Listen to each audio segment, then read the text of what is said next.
కర్నూలు జిల్లా నందవరంలో రైతులకు MLA Jayanageswar Reddy urea పంపిణీ చేశారు.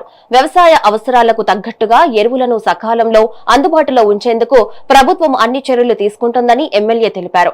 సీఎం చంద్రబాబు నాయకత్వంలో అన్నదాత సుఖీభవ వంటి పథకాల ద్వారా రైతులకు ఆర్థిక భరోసా కల్పిస్తున్నట్లు పేర్కొన్నారు.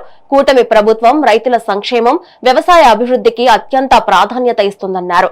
నాణ్యమైన విత్తనాలు, ఎరువులు వాడుతూ రైతులు ఆర్థికంగా ఎదగాలని ఎమ్మెల్యే ఆకాంక్షించారు.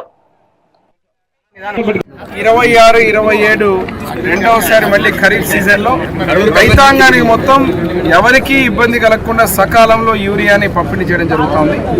ముఖ్యంగా రాయలసీమ ప్రాంతం, కర్నూలు జిల్లా పశ్చిమ ప్రాంతంలో ఉన్నటువంటి మా ఎమ్మిగనూరు నియోజకవర్గంలో దాదాపు RSKల ద్వారా, PAC సొసైటీల ద్వారా, అదే రకంగా ప్రతి ఒక్క రైతు కూడా ఎవ్వరికి ఇబ్బంది కలగకుండా ఈ పంపిణీ కార్యక్రమానికి ఒక కార్యాచరణ చేసి ముఖ్యమంత్రి వర్యులు నారా చంద్రబాబు నాయుడు గారి యొక్క ఆలోచనల ఆశీస్సులతో ఈరోజు వ్యవసాయ శాఖ మంత్రి అచ్చెన్నాయుడు గారు కోఆర్డినేషన్తో ఎక్కడ కూడా యూరియాకి ఇబ్బంది కలగకుండా ఈ కార్యక్రమాన్ని ప్రారంభించి రైతులకు కూడా నేను విజ్ఞప్తి చేయడం జరిగింది.